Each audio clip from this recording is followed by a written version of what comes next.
YCP fire brand రోజా ప్రస్తుతం చాలా silent మోడ్లో ఉన్నారు. 2024 ఎన్నికల ఫలితాలతో రోజాకు జ్ఞానోదయమైనట్టుంది. మాట్లాడకపోతే బ్యాడ్ అయిపోతాం అన్నట్టుగా సౌండ్ పెంచిన రోజా ఉన్నట్టుండి మ్యూట్ మోడ్లోకి వెళ్లిపోయారు. ఏపీలో ఏ పార్టీని వదలని రోజా కాంగ్రెస్ ఏపీసీపీ అధ్యక్షురాలు షర్మిలపై మాటల తూటాలు పేల్చారు. నోటికొచ్చినట్టు నోరు పడేసుకున్నారు. రాజకీయంగా లైఫ్ ఇచ్చిన టీడీపీ అధినేతను అనకూడని మాటలు ఎన్నో అన్నారు. చివరికి జనసేన అధినేతను సైతం అసెంబ్లీ గేటు కూడా తాకలేవు అంటూ రెచ్చిపోయారు. బీజేపీపై కూడా విరుచుకుపడిన సందర్భాలు ఉన్నాయి. మరో 30 ఏళ్లు జగనే సీఎంగా ఉంటారనే నమ్మకంతో ఎక్కువగానే నోటికి పని చెప్పారు.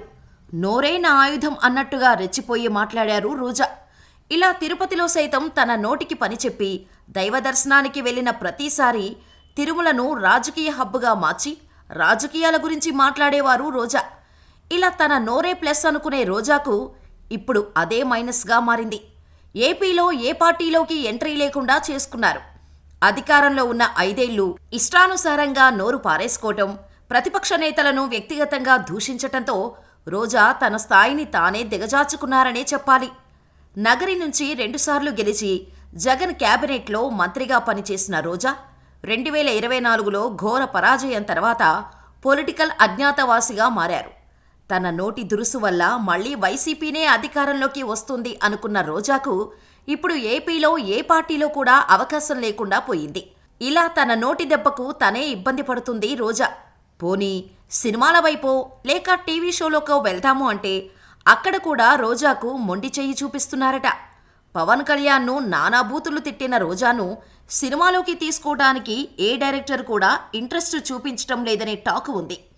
మినిస్టర్ పదవిలో ఉండి మీడియా ముందు ఏం పీకలేరు, వాడెంత వీడెంత అంటూ అసభ్యకరమైన భాషలో పవన్పై విరుచుకుపడ్డారు రోజా. సినిమా అవకాశాలు రావటం లేదు కదా, గతంలో జడ్జిగా చేసిన జబర్దస్త్కు వెళ్దామంటే చివరకు పవన్కు సపోర్టుగా నిలిచినందుకు జబర్దస్త్ కమెడియన్స్ను కూడా వదలకుండా తన నోటికి పని చెప్పారు రోజా. దీంతో డైమండ్ రాణిని జబర్దస్త్ షోకు తీసుకొస్తే బాయ్కాట్ చేస్తామంటున్నారట జబర్దస్త్ కమెడియన్స్.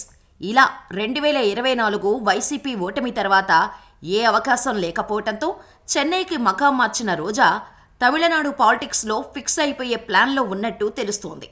తమిళ హీరో విజయ్ పెట్టిన తమిళగ వెట్రి కళగం టీఎంకే పార్టీలో చేరేందుకు ప్రయత్నాలు చేస్తున్నట్టు తెలుస్తోంది.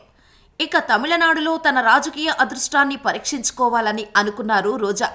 ఇందుకోసం తమిళనాడులోని తిరుచెందూర్ సుబ్రహ్మణ్య స్వామి ఆలయంలో భర్త సెల్వమణితో కలిసి రోజా వరుణాభిషేకానికి వెళ్లి శత్రుసంహార పూజ నిర్వహించిన రోజా తనతో ఫోటోలు తీసుకునేందుకు వచ్చిన పారిశుద్ధ్య మహిళా కార్మికులను దగ్గరకు రానివ్వకుండా దూరంగా నిల్చోవాలంటూ సైగలు చేయటంతో విమర్శలకు గురైంది రోజా.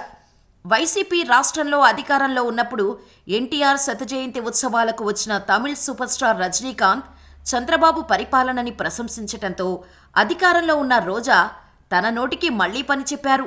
రజనీకాంత్ ఒక అగ్రనటుడని కూడా చూడకుండా రోజా ఇష్టానుసారం నోరు పారేసుకున్నారు.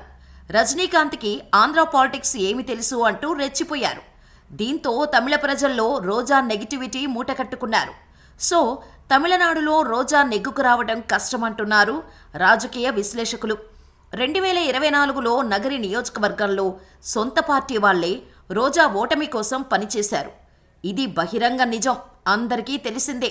సో ఇప్పుడు వైసీపీలో ఉండి 2029లో నగరి నుంచి మరోసారి పోటీ చేసినా గెలవటం కష్టమని రోజా ఫిక్స్ అయినట్టు ప్రస్తుత పరిస్థితులు చూస్తుంటే తెలుస్తోంది. ఇక దానికి తోడు కేసుల భయం కూడా రోజాలో ఉన్నట్టు తెలుస్తోంది. దాంతో ఆమె తన మెట్టినిల్లు అయిన చెన్నై రాజకీయాల్లోకి ఎంట్రీ ఇవ్వాలని ప్రయత్నాలు చేస్తున్నారట.